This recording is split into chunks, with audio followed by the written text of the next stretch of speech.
Welcome to March, Penn State fans. The start of spring practice and a lot of recruiting news is on the horizon. It's the recruiting show edition of the BWI Daily. I'm Greg Pickel.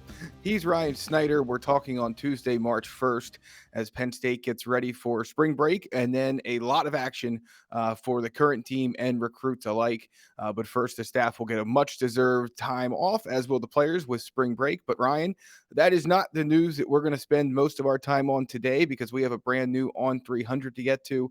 On3 releasing its latest ranking update for the class of 2023 on Monday after releasing its newest 5 stars late last week. And there's a lot of Penn State interest to get to, both commitments and also recruiting targets. So we're going to run all that down for you here on this edition of the recruiting show of the BWI Daily. But let me start with this. We made it through February.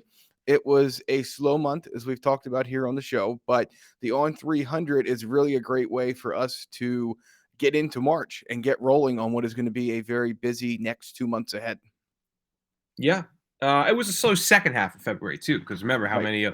many commitments that we saw there in the beginning. But when it's slow, it feels incredibly slow. And that's kind of what we're stuck in right now. And when you add in spring break here, which starts on Friday and goes through the following week, it's going to feel like an extended dead period, if I'm being honest. A lot of schools are going to get guys on campus this week, and Penn State won't be one of them. So that's a bit of a bummer, I guess, when you kind of look at how the calendar works out. But those coaches need vacation, and they've like you said, they've absolutely earned it. So, but yeah, man, the On 300 came out on Monday, and of course we knew about Jven Williams getting his 5th star last week. We'll kind of start with that, and just kind of, I mean, T. Frank and I honestly kind of discussed that last Friday, but I mean, to re-hit on it, I think it's all about those track and field measurables that we've seen, and the core strength and the potential that's there. I think that had a big hand in that. And he's certainly a player who has his best football still ahead of him. Number 11 in the nation. I mean, that was, I'll be honest, it surprised me. I mean, That was going to be I've my kind of, question. Yeah. go ahead. I mean, I was just, I yeah. thought, Yep. I thought personally, if you're looking between Birchmeier and Jven, I thought Birchmeier is a little bit more technically ready, but when I talked to Charles Power about it a little more, and I think they just see so much upside with Jven and the way he moves, that kind of is why they went with that bump. And to clarify, even with Birchmeier, like he moved up a couple spots and is now really knocking on the door to be a 5-star player, which is good. So I mean, Penn State has a real chance at 2 5-stars now, and that was something I've kind of hit on a good bit in February, because if you look back that 2022 class and what got that in the top 10, it was all about having 5-star players committed. And if they can have 2 for 2023, which looks to be a real possibility now, man, that would set them up for potentially their best 2-year run in school history, really, or at least under Franklin's tenure.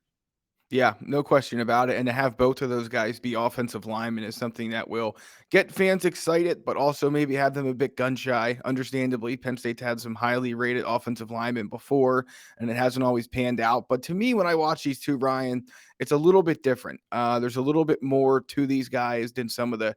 I don't want to talk poorly about players that have come and gone and didn't maybe hit the star rating or what have you, or the expectations that were set for those guys. But there's a reason these two have moved up so quickly in the On 300 and in recruiting service rankings across the recruiting industry, because they have shown a lot in multiple sports. You talk about Williams on the track. Alex Birchmeier is now a 2-time Virginia State wrestling champ at heavyweight. I mean, they have more than just what meets the eye on their huddle tape. They can do a little bit of everything, and it's why they are in position. Williams already there, and Birchmeier right behind him to move up into the 5-star conversation. So good for Penn State, good for Phil Troutwine, and I think even more importantly, Ryan, and we can leave the conversation here, or you can run with it if you want, but both seem to be very willing recruiters for Penn State and good glue Mhm. guys in a class, and I don't think you can overlook that part of it either. Yeah, Birchmeier, I mean, he was the first to commit, obviously, back in July, and he has great relationships with a lot of guys. So, Jven, of course, just committed a couple weeks ago. We'll get a better feel for how active. I mean, he's definitely active. I don't want to pretend he's not, but I think coming up to campus, even when you're committed, is so important, and that's been something that both Alex and Lamont Payne have been very good about, and that should continue. But it's one thing to text with guys all the time and message with them, and that's important. I don't want to pretend it's not, but being here when other top prospects are on campus, that usually goes a really long way. So with Jven being in Reading, there's no reason to believe that he won't be here another half dozen times or so over the coming year. So we'll see how that plays out in the weeks ahead. But man, two great players, two great kids too. I mean, I call them kids. They could beat me up. They're more of adults right than I am, man. They're huge, but yeah, they're it's a great start. Huge for Phil Troutwine as well, man,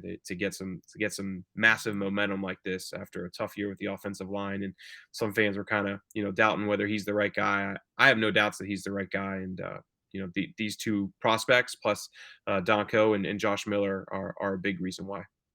And I think they're two guys as well that, while probably not ever going to be in the 5-star conversation or even maybe the high 4-star conversation, both of those guys have ranking room to grow as well. I think as they get out the camps and things like that, and as we get into their senior seasons and more film is out there, they can move up as well. So let's get into the rest of the On 300 then.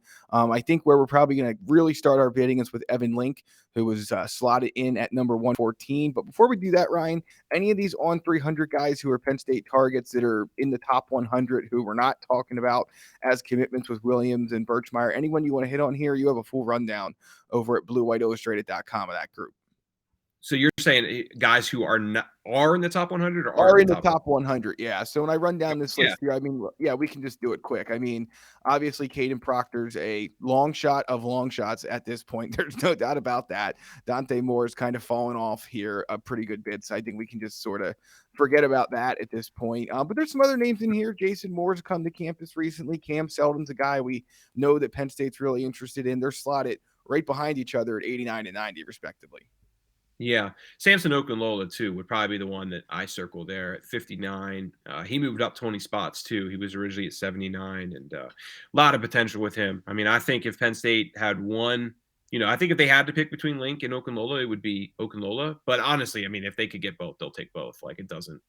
That doesn't, scholarships don't matter when you can get two premier offensive tackles, especially in the situation they're in at the moment. So I look at them as really just 1A and 1B for the most part. But he's an incredibly important prospect for Penn State. And, the more I talk to him, the more I talk to Penn State sources, I don't think Samson's going to be somebody who drags us out and waits deep into the season.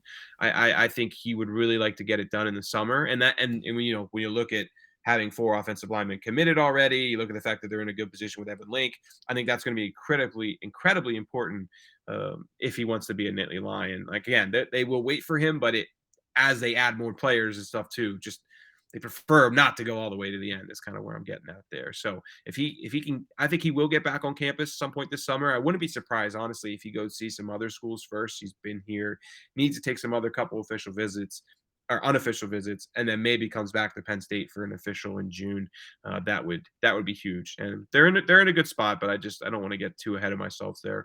I will circle back with Kadyn Proctor too. Like, do I think Kadyn Proctor's going to end up here? No, I don't. But he does have that unofficial visit set for, I believe, the blue-white game, and I've written off guys before they visited in the past, and that's burned me. So I do just kind of want to recognize that when he gets up here, that let's just see how that plays out. I think Noah Rogers at 23, I think without a doubt, he's pretty much been Penn State's, I want to say Hail Mary of a wide receiver, but that's the guy they really want. And, his film kind of says it all, man. Just has a little bit of everything from the size, the speed, the hands. Route running is really solid. I mean, there's so much to like about Noah Rogers, but he won't be easy, man. Those Carolina schools are on him hard. And just from talking to people, I do think they have maybe a little bit of an edge because of the proximity to the home. I do think that'll be important with him, but we will see how it plays out. Just 2 other guys I want to mention quick. Derek LeBlanc, he was number 71. He moved up 15 spots from number 86. LeBlanc's a defensive lineman from Kissimmee, and I was talking to a Penn State source about him the other week, and basically they made it clear, like, don't underestimate the relationship that he has with Zane Durant. And by the way, Zane Durant is coming up here and crushing it right now. I mean, Right. there's so much talk behind the scenes about how well Zane Durant is doing right now. So they think that the momentum that he's doing, and just how they can relay, like how excited the staff is about Zane and how they can relay that to LeBlanc, and it'll help them.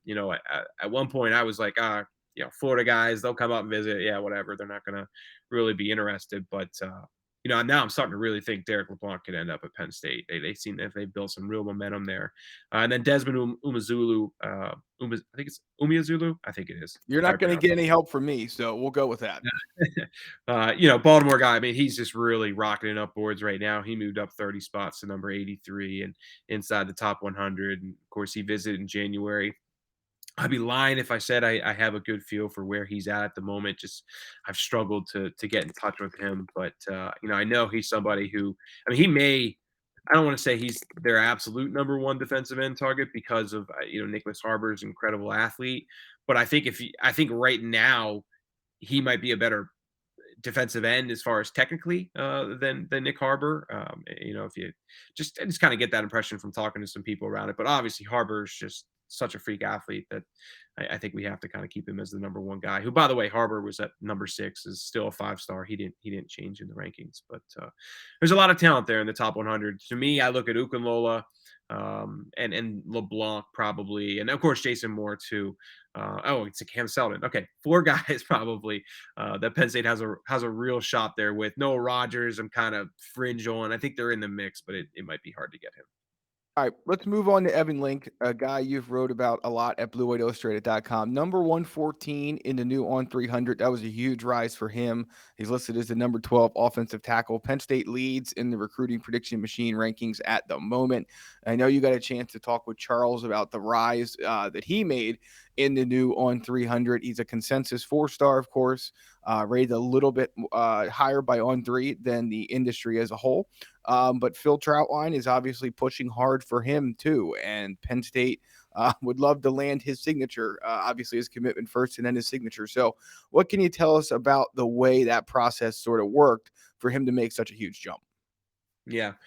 Charles was great. Of course, Charles Power, he's our On3 director of scouting and rankings. And, he's not the only guy who scouts. There's so many players, of course, that guys like Chad Simmons, Gary Hamilton, Sam Spiegelman. I'm missing some people I know too. A lot of those guys are based down south. But Charles really was the one who kind of overlooked Evan Link's film. And basically what he was just saying is, man, he really sees a technical player who moves well. And those were the 2 things that stand out.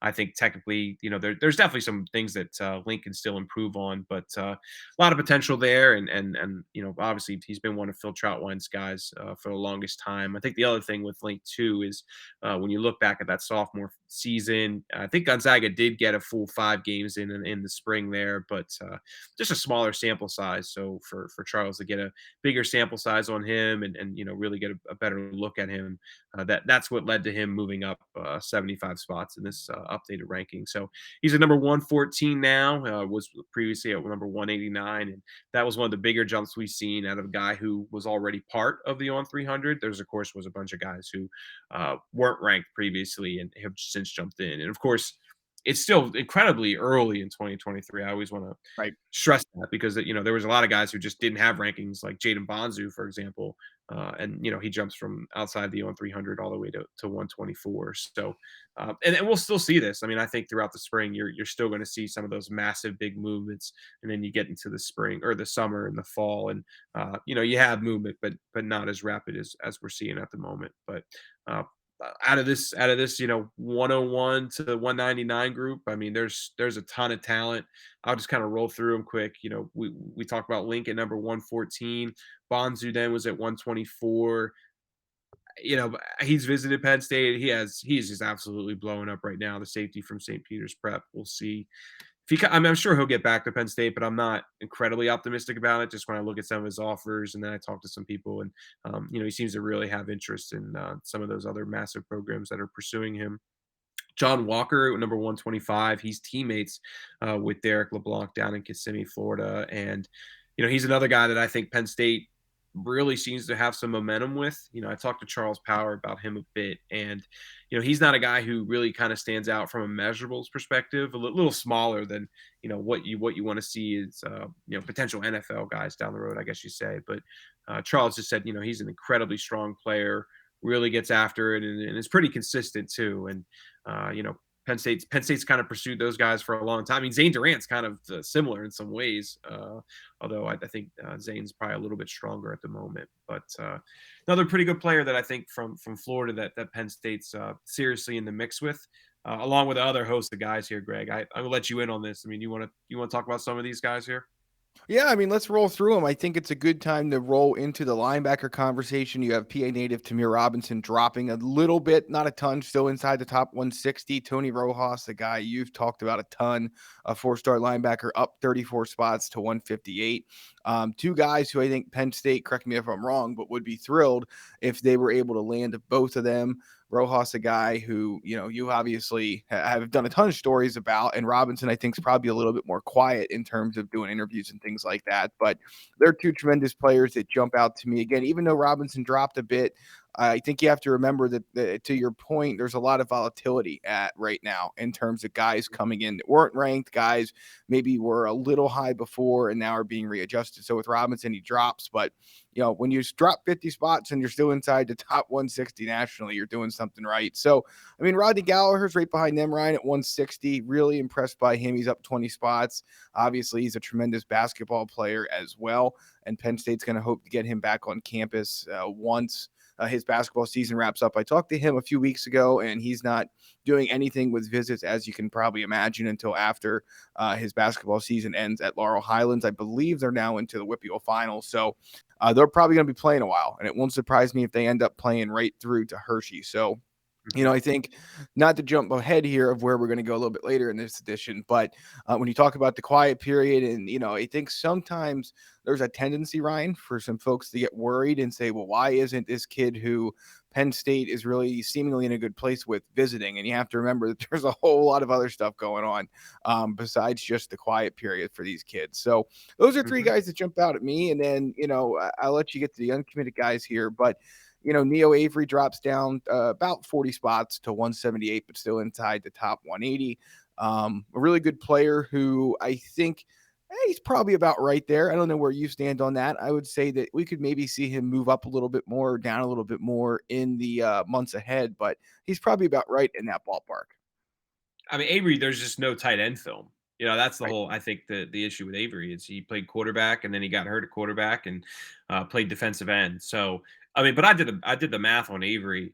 He moved down 37 spots, and there were like 35 guys who just moved up ahead of him. And that's what happens, right? I mean, to me, that's not Avery really moving down. It's more so, you move things around and guys move up, and there's nothing you can. I mean, you can't do that with everybody, right? Where you move everybody up, but keep this guy still up there. I mean, that's not how the math really works with it. So I don't look Right. at Avery moving down as much of an issue. And then with Tamir Robinson, he's a similar situation where there's just not a ton of linebacker film on him. He primarily plays safety, but I have no issue with Tamir Robinson at 154. I think from talking to Penn State people that they feel like Avery should be a little bit higher than that.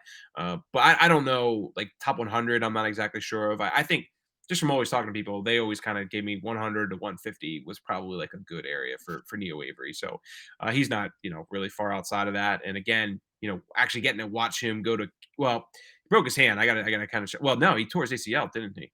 Neo Avery, I believe he had that He had surgery. some So we're kind not of going to see lower him at body camp. issue. Yes. Some Yeah, kind it of looked lower like an body ACL. issue. Yes. Yeah, Right. but okay, so yeah, so we're not going to see him at camps this year. That's a bummer, but yeah, I mean, it's a lot of talent in this group. I mean, Penn State. Oh, there's one thing I did have to correct you on. You mentioned Robinson was the quiet one, and Rojas is the one who talks. It's the opposite. Rojas, It is I the can opposite. never get Yes. on the phone, and we've Yes. talked to Robinson so many times. So just to clarify, because people Yes. read us, they're like, "Oh, I've seen a bunch of Robinson interviews. What's going on with Yeah. that?" Yep. That's a good That's why I catch. correct you on that one. But good group, man. I mean, I think they should be able to get Robinson, Rojas, Gallagher, Evan Link. Of course, they have Neo Avery already committed, so that'd be what five guys within that 101 to 199, 200 range, and of course, there's other guys out there too. I'll mention a few others like Joseph Mapui, of course, out of Washington D.C. Incredibly raw player still, but my God, the potential here is just incredible. I was talking to Charles Power about him. I'll give you the quote he said. I mean, he said, "This is a guy who's just dripping with upside," which I like that quote. He's obviously a little refined still. He's still still just started playing, so that's to be expected. But if he's a guy who keeps getting better with the more football he plays, watch out. He's long, rangy, moves well, and is athletic. He'll probably need some time to develop technically. But when you imagine what he could potentially be after a couple years with a college strength staff, the upside is really impressive. So I thought that was a good little feedback from Charles. I mean, Lapui's just kind of still scratching the surface with his recruitment. Of course, he just started playing football. I think it was like a year or two ago, and I believe he's originally from. I don't think it's Ghana. It's one of those African countries. I forget which one, but I know he speaks like French. I haven't been able to do interviews with him because we kind of have a communication issue there. He speaks English, but it's just we've been texting more than talking, put it that way. But he's a guy that I need to get in touch with a little bit more. Bryson Robinson too at number 172 out of Tampa. He was up here. What game was it? I forget which game. I don't think it was Auburn. I think it maybe Indiana. I forget which one. No, I think it was Auburn actually. But he has a close relationship with Jordan, who's the cornerback who had to retire from Jordan Tampa. Minor. Yes, thank you. They played the same high school in Wiregrass Ranch down in Tampa. That was a good catch there, Greg, because I couldn't remember the name. So thank you very much for We that. got there. Jordan, I guess like when Bryson said he was coming up through the ranks, middle school and into freshman, Jordan was like the star of that team there. So he has he's really looked up to Jordan over the years, and there's a good relationship there. So be curious to see how that kind of impacts Penn State moving forward. But man, Bryson's absolutely blowing up. He's going to Alabama, I believe, here this upcoming weekend, and just has a ton of elite schools after him. So he won't be will not be an easy pull. But like I said, man, this 101 to 200 range, it should feature a lot of players that Penn State can realistically get. I mean, John Walker, too, LeBlanc's teammate, is a guy who I think can realistically end up here. So there's 6 or 7 guys in that group that, if they can land 4 or 5 of them, I think it's pretty realistic. We're rolling along on this edition of the recruiting show edition, rather, of the BWI Daily. I'm Greg Pickel. He's Ryan Snyder. T. Frank is pushing the buttons for us on this edition. And Ryan, everyone can see these complete rundown. You have a story up at BlueWhiteIllustrated.com. Don't forget, you can sign up for $1, 1 year of access. You can find that right on the homepage at BlueWhiteIllustrated.com. It's not going to last forever, folks, so be sure to check that out. Also, you can visit BlueWhiteIllustrated.com and learn how to order our recruiting magazine, which is out now. 70 plus pages of everything you need to know about the class of 2022, plus much more on Penn State athletics. So be sure to check that out. Let me just ask you at a couple guys here. I don't want to just keep spitting numbers at people, but there's a few guys in this 200 to 300 range that I think are interesting in terms of what Penn State is trying to do at certain spots. Let me start with JJ Cole, quarterback at number 213. You've talked about him recently. I mean, just give me a general sense, I guess, Cole, if you want to, but where's Penn State at this point with quarterback recruiting? And obviously, you can't really talk about this without the noted impact of what they brought in last year with Drew Aller and Bo Perbola. Yeah. Excuse me. So I'm not feeling it with Dante Moore much. I think he may visit here again. There's definitely been more and more talk about Notre Dame being a serious player with him. And, I've always thought Michigan or Notre Dame. And, there's just some talk recently that maybe Michigan's kind of fallen off a bit there. And now Notre Dame's the top school. So personally, just with Moore, I won't be surprised if he gets here again. But I don't see him coming here a year after Drew Aller ends up in this program. One thing I did learn recently is Penn State, from what I understand, moved on from Jaden Rashada, and that kind of surprised me a bit. And I still like to learn probably a little bit more about that. But I thought maybe Rashada moved on from Penn State, and I think it's more so Penn State moved on from him. Which for the longest time I thought he was going to be Penn State's guy, but I don't. I think Penn State likes JJ Cole and Marcus Stokes more. And that, when you look at these rankings, that surprised me a bit, but that's something I need to learn more about. But I'm confident saying Penn State was the one who moved on from that. Anyway, JJ Cole, his dad's his dad's the one who runs those Cole's kicking camps. You know what I'm talking about, Greg? Right. They train I know. Henniger and yeah. I thought I knew that. Yeah. Well, we use them all the time, right? For those, I mean, correct. how else are we going to evaluate kickers? I mean, yeah, we can sit here and talk about these rankings for till we're blue in the face, but when it comes to specialists, there's only really one place to go. Yeah, That and there's one other one as well Sailor, that's out there. Sailor, Yeah, well, there's Sailor. corn blue Yeah. kicking too. Yeah, there's a few of them, Oh, but okay. yeah, but Cole's kicking leads the way. There's no question. Anyway, sorry, quick aside there. Go back to what you were saying. Shout out to Cole's Kicking and Jamie Cole. They've been good to us over the years. But yeah, anyway, JJ is Jamie's son. We had a good talk this past week, and Jamie played at Iowa State, and that's a major reason why everybody kind of believes that Iowa State's the favorite. And of course, Iowa already has Marco Lentz, I believe, committed to them out of New Jersey. So the Hawkeyes don't appear to be in the mix anymore. And what's interesting to me here is, I think Iowa State should be considered the favorite. Yes. I also firmly believe that Penn State's a school that could pluck him away from them. And he's going to have a visit upcoming to Penn State here soon.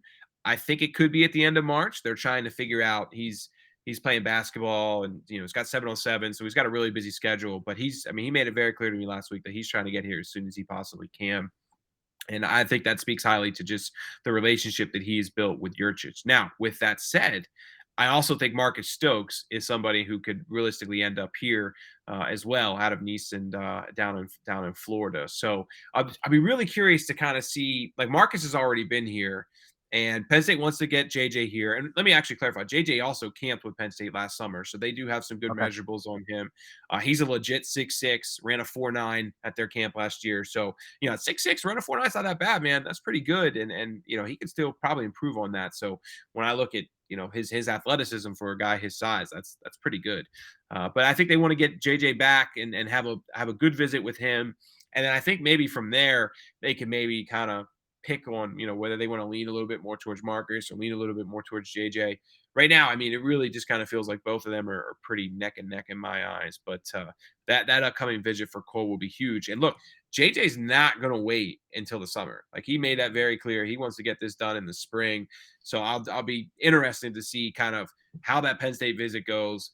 If it's a home run, could it impact him maybe making kind of a quick commitment? And then also you bring in Marcus Stokes and just kind of where he's at on their board. So the quarterback recruiting, I think in April, is going to be really one to kind of watch, and maybe here towards the end of the month here. But just keep an eye on Cole. I think he can realistically end up at Penn State, and same with Marcus. So they may have some tough decisions on their hand there. But he's a good kid too, man. Good player. Talking to Charles Power about him, there's a lot to like. He called him a toolsy guy. So there's a lot of tools to work with there. But somebody who just still has his best football ahead of him. I thought that Cole would be a force. I didn't know if they put him in the top 300. So good move on Charles and them, and that definitely a guy who we'll be watching closely here over the next 6 weeks. Couple other ones to hit on here quickly as we come down the home stretch here. Let me go to running back with London Montgomery, another guy you talked to recently. I mean, how are you feeling and what are you sensing at this point about where Penn State running back recruiting stands at this juncture of the class of 2023, which again, we've been talking about it for so long. I feel like we always have to caution that we're still so early in this process. I mean, I know that decisions will start coming in April and May and June and blah, blah, blah, but there's so much to be figured out for the players and the schools over the next few months here. Mm-hmm. Yeah, I mean, it's weird. 8 commitments, we kind of forget there's 9 months still to go. It's just Right. It's kind of weird with having such a good start for Penn State. But look, I think Trayon Webb is the guy right now, running back. I mean, it seems really clear to me that the focus they're putting into him and the kind of feedback they're getting from Webb. Of course, Webb plays at Trinity down in Jacksonville. Was a teammate with quarterback Cam Miller. It just, I feel like it's the chips are in his on his side of the table right now, and let's Were you see how that surprised he didn't falls. make the were you surprised he didn't make the on 300? He is number 147 in the consensus, number 6 running back. On 3 has him a bit lower than that. Did that surprise you at all? Mm-hmm. I could say yeah is the easy answer, but I didn't talk to Charles about him, so it's just kind of tough for me to say. I'd like to get Charles's feedback on it a little bit more. I do know he's higher. I also want to see where 247. They're about to update their rankings here, so talk to me in 48 hours from now, and we may have a little bit of a different feel for him. But I just Hey, haven't Frank, watched if Webb. you're still listening, buddy, there you go. There's your Friday edition of the BWI Daily, at least in part. um, I just haven't seen Webb, and I don't like to pretend like, oh, this is a guy who should absolutely be top 300. When I've never really. I watched Trinity a little bit last year, but mainly just to watch Cam Miller highlights more than anything. But let me circle back to Montgomery here for a second. I think right now he's a guy who absolutely wants a Penn State offer. I wrote a story on him today. He made it clear that this was his favorite school growing up. For me, man, watch his 100-meter times. Yeah, he's about to run track and field this spring. He's run a 10.99 in the past, which isn't bad. I mean, that's a decent time. But if he can get that down a tenth or two, yeah, I think Penn State will have to seriously consider offering him. I think they already are seriously considering it. I think they just really they've put all their not all their chips, but they put a lot of chips in that Webb corner of the table. And with an official visit set for Webb 2 that second weekend in June, Yes. it's kind of hard for them to make moves on other guys, before they get a better feel for his situation. And again, June seems really far away, and it seems deep into the cycle, but that's still only like halfway. So I think they know London Montgomery's a guy who has a lot of interest in them, and they can take their time on Webb, and if they want to pursue London, I think London will be interested. But really good player, man. To average 12 yards per carry this past year, 30 some touchdowns. I realized they played, was it 12 or 13 games? They made it all the way to semifinals, I believe it was, and played Jven Williams and Wyomissing. And he missed a couple of those games too, man. So to do 2,300 yards rushing, and I think he missed like 2 full games and then 2 half a games as well. I mean, that's some pretty impressive stats there. Now, at the same time, do I know a ton about Scranton high school football? I don't really know who all he's playing up there, and I think maybe that kind of speaks for the level of competition within itself. But there's no doubt that he's a solid player, and 15 plus offers right now. There's a reason for that. Again, you can see the full updated on 300 for the class of 2023 at bluewhiteillustrated.com. Ryan has it all spelled out there. You're welcome to hit on any final guys here, but I think we've pretty much covered a lot of it at this point. We'll see which ones end up coming to Penn State in March, in April, as the quiet period begins. If you want to transition back, we can. I'll just note that, I mean, at this point, as we've discussed, you're going to see a lot of stuff on social media in terms of guys taking visits to other schools, in terms of big like junior day type events or big practice watching events going on at schools, across the country. And you're not going to see that from Penn State because that's not where they're at this point in time. They're going to basically get to the weekend here and they're going to have spring break and then they'll get back at it the week following. But again, you have to remember spring practice is still 20 days away. So they'll be back in town 2 weeks from now. But you might be able to get some guys to come up maybe that weekend prior to spring practice starting, as Nate reported on March 21st. But just a weird kind of calendar setup for Penn State that is not the end of the world, but it is, I think, going to cause some listeners, some fans, some readers, what have you, to wonder, what is Penn State doing? Why are they not doing more? And there's a very good reason for it. You just have to be aware of it.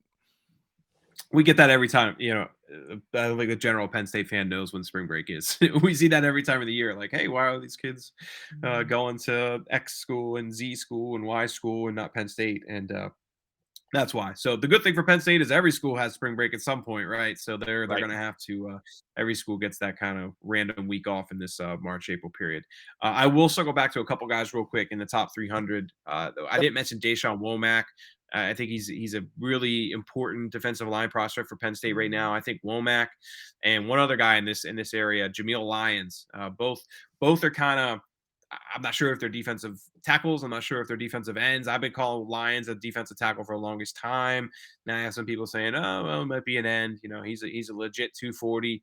Ran a solid 4.7, I believe it was, at Penn State's camp this past summer, and is just a freak of an athlete. I took this list and I gave it to a Penn State source in Lash, and basically just said, "Hey, where are we making a mistake on this list, or who's rated properly and who needs to move?"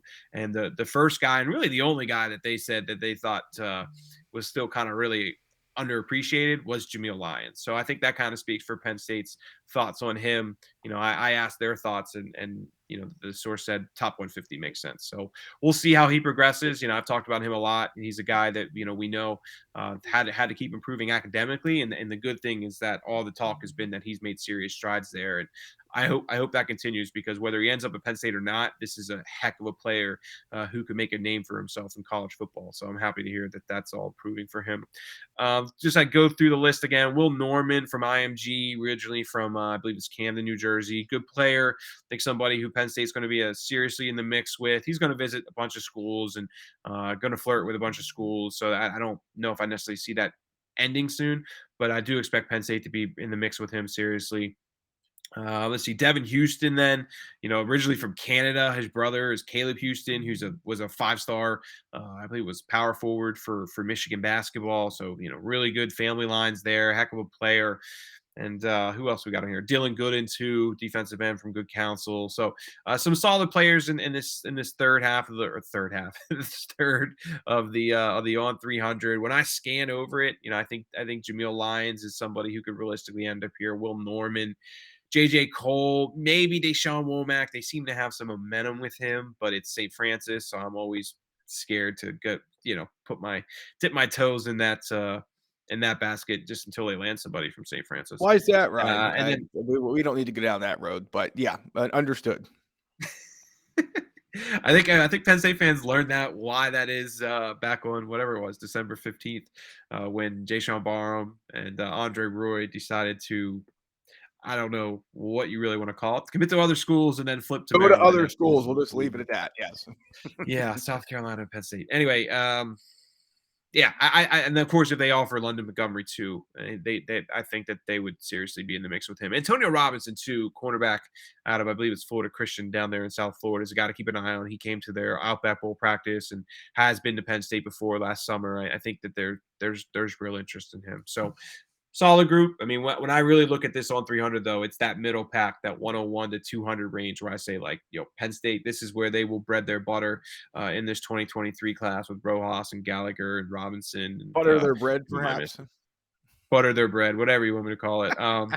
Yeah, Evan Lake, he's the other one I was missing. But right. I think it was a good update for Penn State. I think there's definitely guys and there's going to be a lot of shuffling here. And, of course, we have camps coming up here in 3 weeks with Columbus Under Armour, and then Baltimore Under Armour the week after that. So those two camps will have a big impact on these rankings moving forward. And I believe how we're going to do is, I don't know if we're doing updates every month, but it's going to be compared to like how it was when we were with Rivals.